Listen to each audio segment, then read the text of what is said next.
आज हम बंगाली स्वीट पारिजाता पीठा बनाएंगे। एक खाने में जितना सॉफ्ट टेस्टी है, बनाना उतना ही आसान है। बहुत कम खर्च में बहुत ही झटपट से ये रेसिपी बनकर तैयार हो जाती है। तो चलिए बिना देर किए वीडियो शुरू करते हैं। लेकिन उससे पहले आपसे रिक्वेस्ट है, अगर अभी तक आपने मेरे चैनल को सब्सक्राइब नहीं किया तो प्लीज़ सब्सक्राइब कर लीजिएगा, एक लाइक कर दीजिएगा, प्यारा सा कॉमेंट कर जाइएगा। तो यहाँ पर इसे बनाने के लिए मैंने ले लिया है कप से 1 कप चावल का आटा। साथ में लेना है हाफ कप हमें मैदा।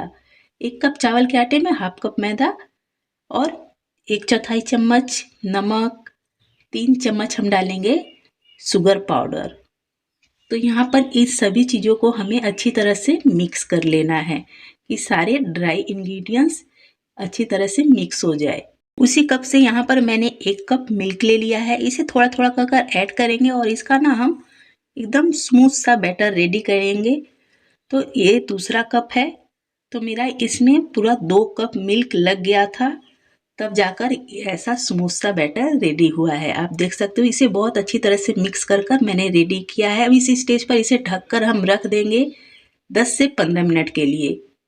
यहाँ पर हम अब रेडी करेंगे स्टफिंग। तो सबसे पहले मैं पैन में ऐड कर रही हूँ 2 चम्मच शुगर पाउडर। इसका हम कैरेमल रेडी कर लेंगे। तो कैरेमल रेडी होने में ज़्यादा समय नहीं लगता। जैसे पैन गर्म होता है ना शुगर पाउडर का कैरेमल, वैसे ही फटाफट से रेडी हो जाता है। तो इसे और थोड़ा सा हम कैरेमल तैयार कर लेंगे। देखिए बिल्कुल परफेक्ट रेडी हुआ है। अब उसी कप से 1 कप मिल्क मैंने इसमें ऐड किया और हाफ कप मिल्क मैं इसमें ऐड करूँगी। थोड़ा सा मिक्स कर लूँ। तो ये रहा हाफ कप मिल्क। तो 1.5 कप मिल्क ऐड कर दिया है। इसे उबलने के लिए छोड़ देते हैं। यहाँ पर मैंने ले लिया है कच्चा जो नारियल आता है ना पानी वाला, वही वाला है। तो मैंने बहुत पतला पतला कर काट लिया है। इसे हम पीस लेंगे। तो इसे पीसते वक्त मैंने इसमें दूध ऐड किया है, तब जाकर ये ऐसा पीस कर रेडी हुआ है। तो मैं दिखला देती हूँ। हाफ कप मैंने दूध लिया था, सिर्फ 6 चम्मच के लगभग में दूध बचा है। तो ये बिल्कुल परफेक्ट पीस चुका है। तो अब इसे हम ऐड कर देंगे मिल्क में। तो आप इसे ग्रेटर से ग्रेट कर भी तैयार कर सकते हो। तो आप नारियल को ग्रेट कर भी डाल सकते हो। मैंने मिक्सर में पीस लिया है, जैसे झटपट से तैयार हो जाता है। तो इस सारे नारियल को डालकर हमें इसे छोड़ देना है हल्का, जैसे हाफ मिल्क इसका सूख जाए उतना तक हमें इसे कुक करना है। तो अभी आप देखिए कैसा रेडी हो चुका है। इसका आधा मिल्क कम हो चुका है। अब इस स्टेज पर हम इसमें ऐड करेंगे 2 चम्मच चावल का आटा। 2 चम्मच ही ऐड करना है, ज़्यादा नहीं ऐड करना है। जितना हम बना रहे हैं स्टफिंग, उसी के अनुसार से हमें ऐड करना होता है। तो 1 नारियल में सिर्फ 2 चम्मच ही ऐड कीजिएगा।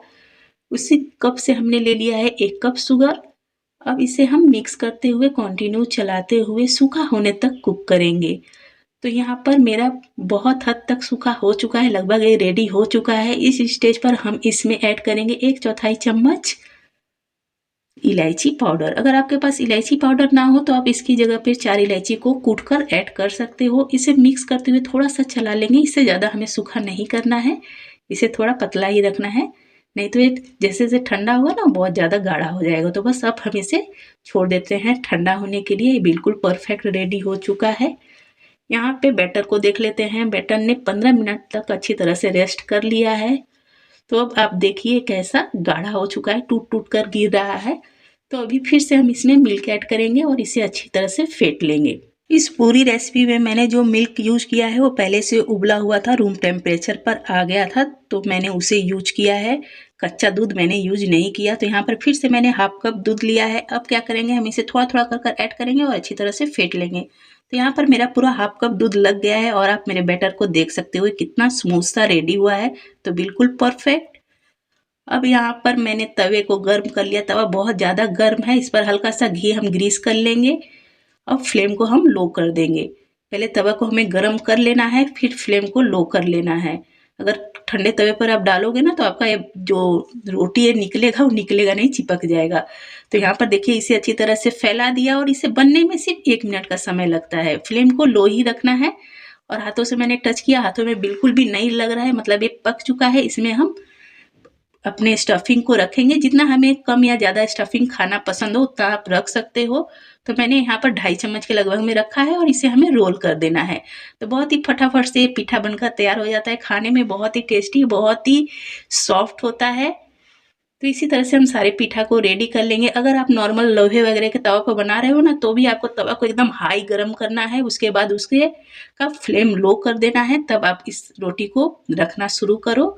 लो फ्लेम पर ही आप इसे बनाओ, बहुत अच्छा बनकर रेडी होता है। लेकिन उस पर आपको हर बार घी ग्रीस करना पड़ेगा। इस तवे पर हमें घी हर बार नहीं लगाना, बिना घी के भी ये बन जाता है। देखिए ये वाला जो मैंने बनाया है बिल्कुल भी घी नहीं लगाया, तो ये देखिए कितना व्हाइट सा बनकर रेडी हुआ है।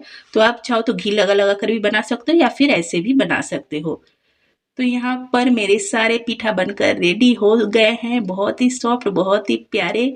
और ये वाला देखिए जो मैंने घी लगाकर बनाया था, इसका टेक्सचर अलग है, इसमें थोड़ी जाली बनती है, थोड़ा इसका कलर अलग आता है, लेकिन खाने में दोनों का स्वाद एक जैसा ही होता है। तो आप चाहो तो घी लगाओ या ना लगाओ। तो यहाँ देखिए बिना घी वाला कितना व्हाइट व्हाइट बना है। तो मैं एक कट कर कर आपको दिखलाती हूँ, कितना प्यारा सा पीठा बनकर रेडी हुआ है। आप स्टफिंग अपनी मन मर्जी से इसमें भर सकते हो। तो यहाँ पर मैं इसे कट कर कर आपको दिखलाती हूँ। देखिए कितना प्यारा और कितना बेहतरीन, बहुत ही सॉफ्ट, जिसके दांत नहीं है वो भी खा सकते हैं। बहुत ही प्यारी सी स्वीट की ये रेसिपी है, ठंडी के मौसम में ज़्यादातर बनाई जाती है। अगर आपको मेरी ये सिंपल सी रेसिपी पसंद आई हो तो प्लीज़ प्लीज़ मेरे चैनल को सब्सक्राइब कीजिएगा, लाइक कमेंट शेयर करना मत भूलिएगा। मैं ऐसे ही प्यारे प्यारे रेसिपीज़ लेकर आती रहूँगी।